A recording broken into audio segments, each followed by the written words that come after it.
Exercise 4.6 में हमारे पास first question है, find the indicated harmonic term. Harmonic term के जो हमारे पास एलिमेंट्स होते हैं वो कॉरिस्पॉन्डिंग अरिथमेटिक सीक्वेंस के रेसिप्रोकल्स होते हैं।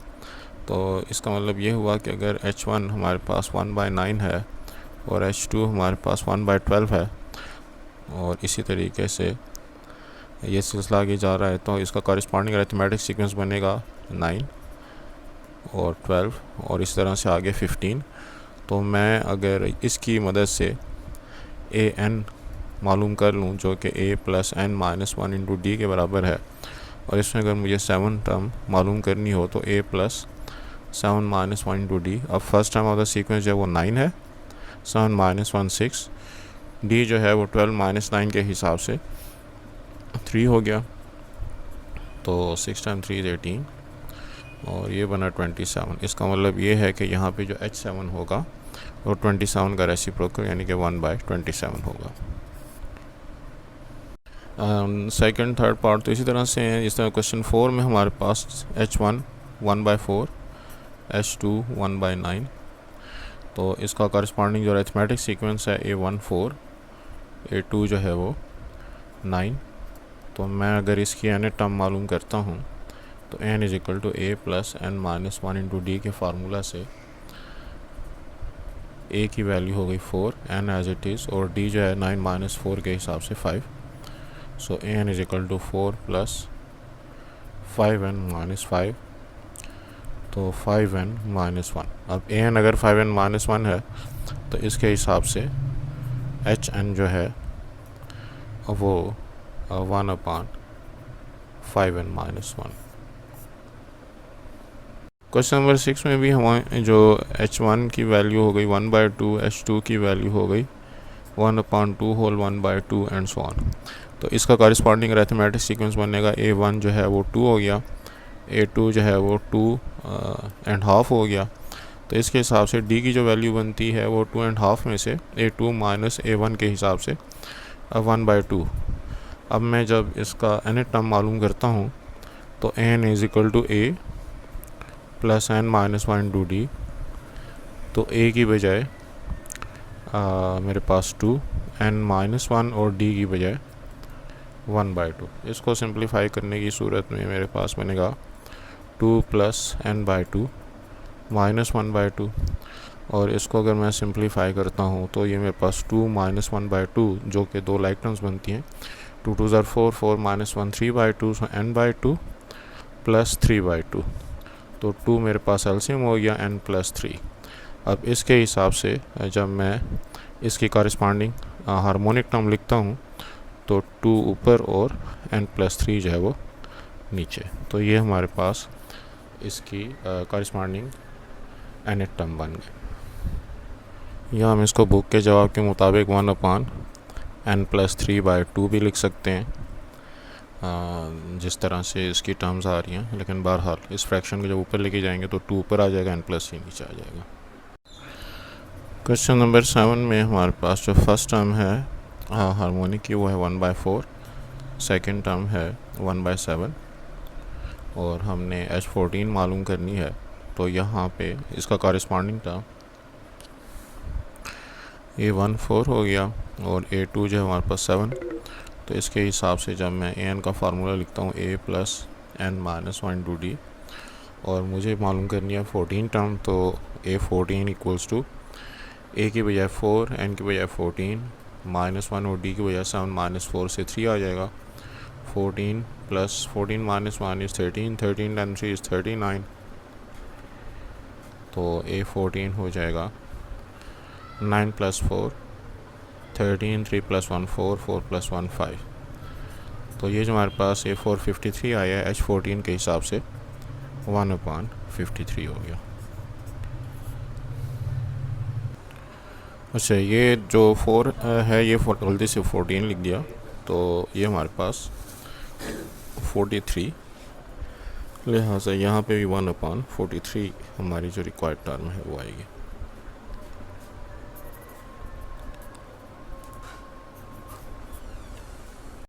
क्वेश्चन नंबर 9 में है कि फाइंड द 8th टर्म। तो यहाँ पे h1 जो है वो 1/7, H2 1/6, कॉरेस्पॉन्डिंग अरिथमेटिक सीक्वेंस में A1 7, A2 6 और मुझे A8 मालूम करना है, तो A8 is equal to A plus 8 minus 1 into D. A की वैल्यू 7, 8 माइनस 1 7, डी की value 6 minus 7, A2 minus A1 minus 1, तो ये बन गया जी 0। चूँकि 8 हमारे पास 0 आया तो H8 जो है वो 1/0 के हिसाब से जो है अनडिफाइंड हो गया, यानी कि उसकी वैल्यू एग्जिस्ट नहीं करती, क्योंकि 0 जब 0 से डिवाइड करते हैं तो वो रियल नंबर में अलाउड नहीं है, लिहाजा नॉट डिफाइंड।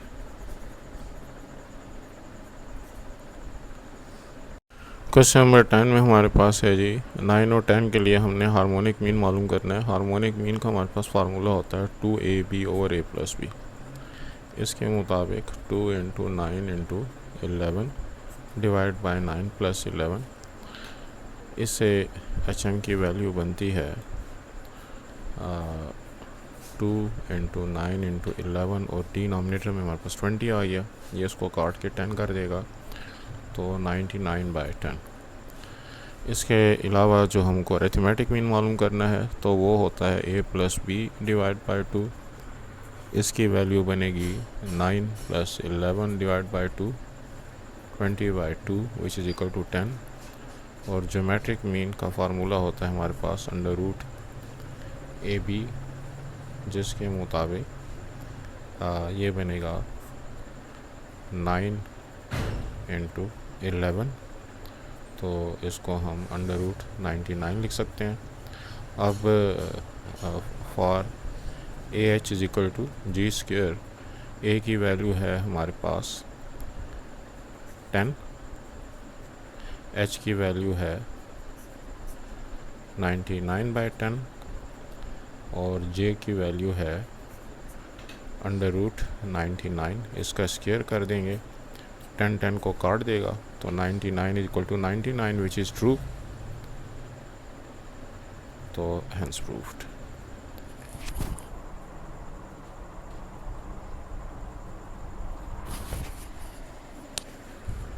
क्वेश्चन नंबर 11 में है हमारे पास कि harmonic mean equals to 2AB over A plus B.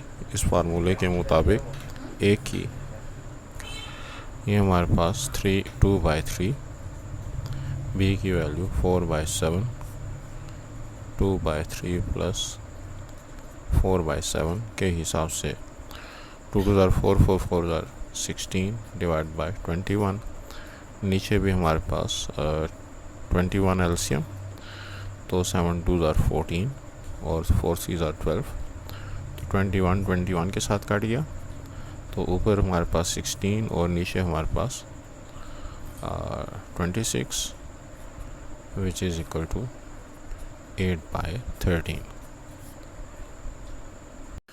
Question number 12 में हमारे पास H1 पे है 1/3 और हमने 4 हार्मोनिक मीन्स मालूम करने हैं। उसके बाद हमारे पास 1/11, तो इसका मतलब ये है कि रोल नंबर 2 मालूम करना है, रोल नंबर 3 मालूम करना है, रोल नंबर 4 मालूम करना है, रोल नंबर 5 मालूम करना है, और रोल नंबर 6 पे जो है हमारे पास 1/11 है। तो इसका मतलब ये हुआ कि A1 कॉरेस्पॉन्डिंग जो इसका अरिथमेटिक सीक्वेंस है वो बनेगा 3, तो इसमें भी हमने A2, A3, A4 और A5 मालूम करना, और A6 जो है वो हमारे पास 11 हो गया। अब इस चीज़ की मदद से हम D मालूम कर सकते हैं। AN का हमारे पास फार्मूला है A plus N minus 1 into D, तो A6 बनेगा A plus 6 minus 1 into D. A6 की वैल्यू है हमारे पास 11 और A की वैल्यू है 3, 6 माइनस 1 5D। इससे बनेगा 11 minus 3 is equal to 5D। 11 minus 3 जो है वो 8 के बराबर होता है, तो 8/5 इज इक्वल टू D। अब ये जो 8/5 है ये ऐड करते जाएंगे तो हमारे पास नेक्स्ट टर्म आती जाएंगी, तो 3 प्लस 8/5 बनेगा 5 3 15, 15 प्लस 8 23/5। इसी तरीके से 23/5 में हम 8/5 ऐड करेंगे, तो ये बनेगा 8 प्लस 3 11, 31/5। इसी तरह से A4 मालूम करने की खातिर 31/5 में 8/5 ऐड करेंगे तो 31 + 8 39/5, और A5 के लिए 39/5 में 8/5 जब हम ऐड करेंगे तो 9 + 8